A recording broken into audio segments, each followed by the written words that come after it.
Hello friends. Okay, this video is going to be about finally redoing my terrarium up here, and I'm going to be doing it with the help of my little Q-tip. Oh, so good. Oh my goodness. This is my collapsible bucket. She is already making it go down.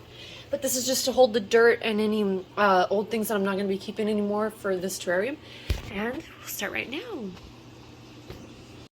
Okay, this video is going to have some voiceover parts to it. So this is my little cat, Q-tip. She is my granddaughter. She's a beautiful meow meow. She is here to assist me, as you can see, as she tries to consume my amphibians as they try to escape their enclosures. So basically, while I grab my little frog, I'm going to separate them out because they do tend to want to jump out because they want to either eat me or eat anything in sight, so we have to remove them because it's just a safety hazard. As I go and grab my multi-purpose mason jar that I use basically for everything, I'm going to be trying to capture my frog and then also separate out my salamander because he goes for my feet. First off, I'm going to start removing the main pieces, like this big piece of wood and the water dishes and these little pots that I have, to free up some space, and then I'm going to also remove the moss, and I'll just make a time lapse of that so you don't have to sit through this boring little video.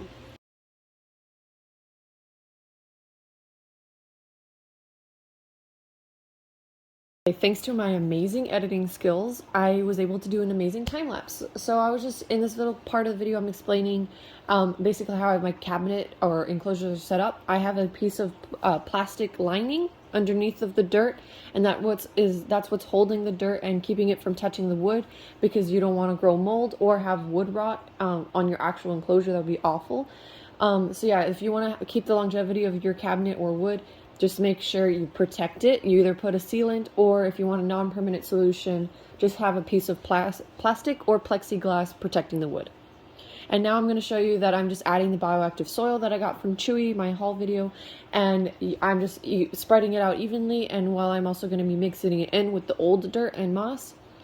And I'm also going to be rearranging the plants. I'm pushing them all to the corner just because I want to have more space for the frog to actually have dirt, like him not able to walk on the dirt, or it's a girl, so her be able to go into her water dish, and also more space for her vine and wood, because she was taking up a lot of space with the plants and the large piece of wood that she wasn't able to actually use all of the surface area of the enclosure. This way she's able to do it much better. Here I'm just explaining the plants that I'm using. So if you're curious to where I'm getting my plants from, I'm getting either from a local nursery that I have or from Lowe's.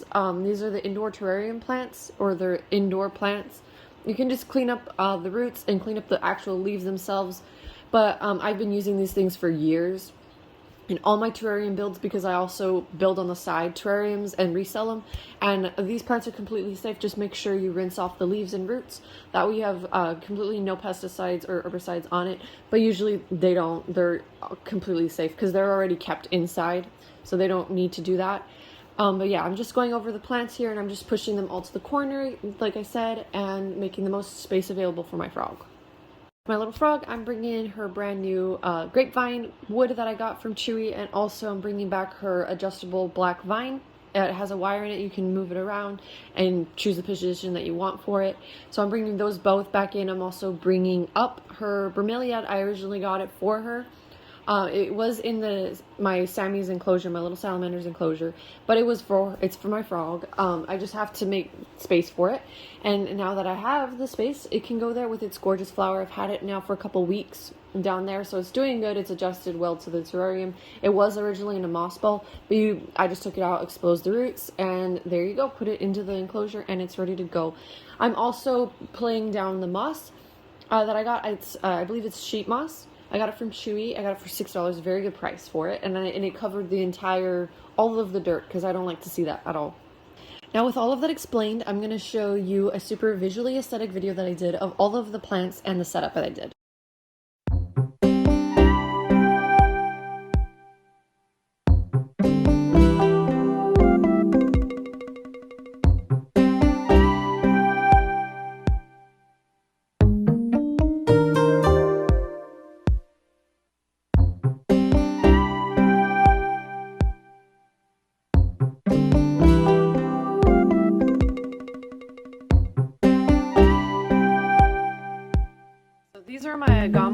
how do you say their name? Savagizagamas enclosure. So they have their little NUVB above here.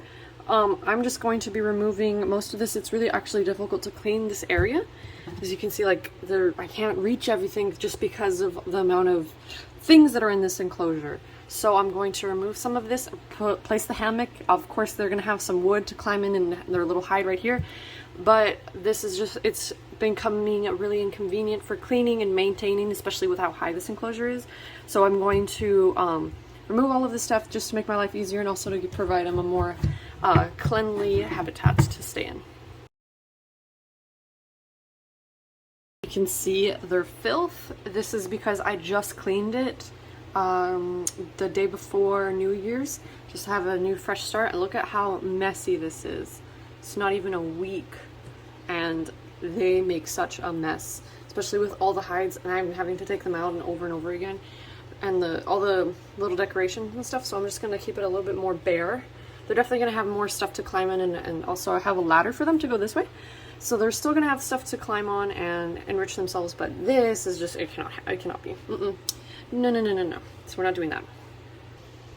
Okay, now that their placemat is brand new, well, it's not brand new, it's cleaned, I will be adding the little hammock to this side to connect it this way, the second hammock, and also their little ladder, and also a few of the hides and decorations for them to climb on and also be able to reach up here, because this is a very high gap for them to just jump up there. That's not possible for them. So I'll take you along through this, and I'll put you on a little time lapse. That way you don't have to see the whole process of me struggling to make everything fit and stuff.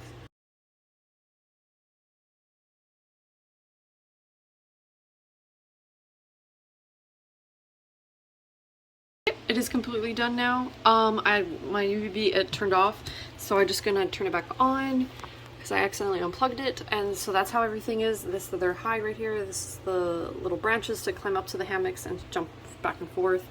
This is their new basking area right here. It just needs to be a little bit it's because it's brand new, so it still has those creases in it. So yeah, this is their new basking. I need to just move their light a little bit lower. It comes with this. This is my other hammocks do not have that, so this is new. I've never seen this before. But yeah, so that's really cool. It has a little extension to it. There you go. There's the little dish right here, and then their water. I need to add water to it and wipe everything down again because some pieces from their pieces of the hammock were falling off, and little bits of the branches too, so I just gotta wipe everything down and they're good to go. And I'll show you them all added to their enclosure now. Okay, so I already added the little chunky woman. So yeah, she's already added to her enclosure. This is how everything's looking. I am gonna add a bigger dish of water. I have it down here, I just gotta go rinse it, but I like the little aesthetic of the leaf right there. And then there's how all the plants are in. Hopefully they grow in nicely with the new soil. I just gotta water everything down. It is dry soil, so there you go.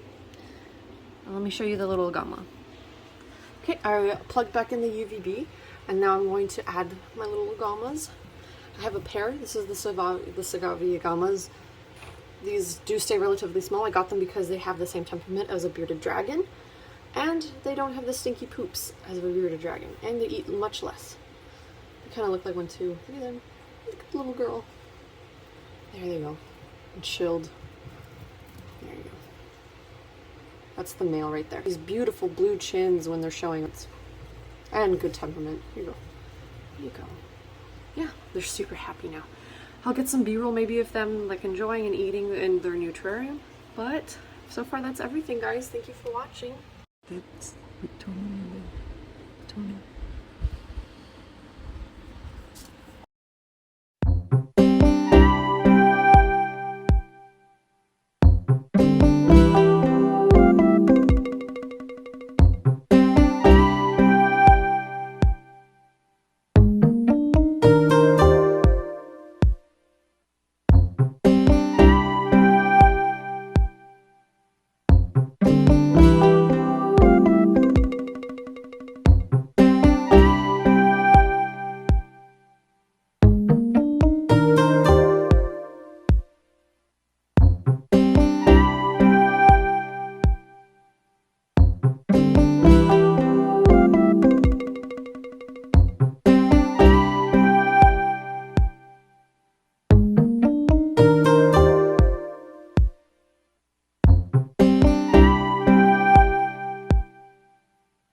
Okay, I added back Sammy.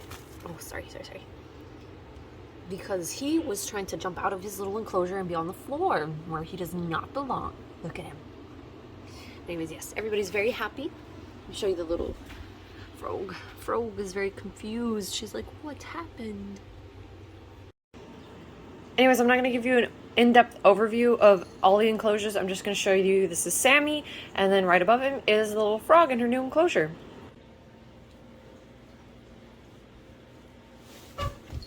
Okay, this is the outro. I have one of the many cat children's with me. Look at this is the bell. Anyways, I just want to say thank you again, guys, for watching the video all the way through if you made it this far.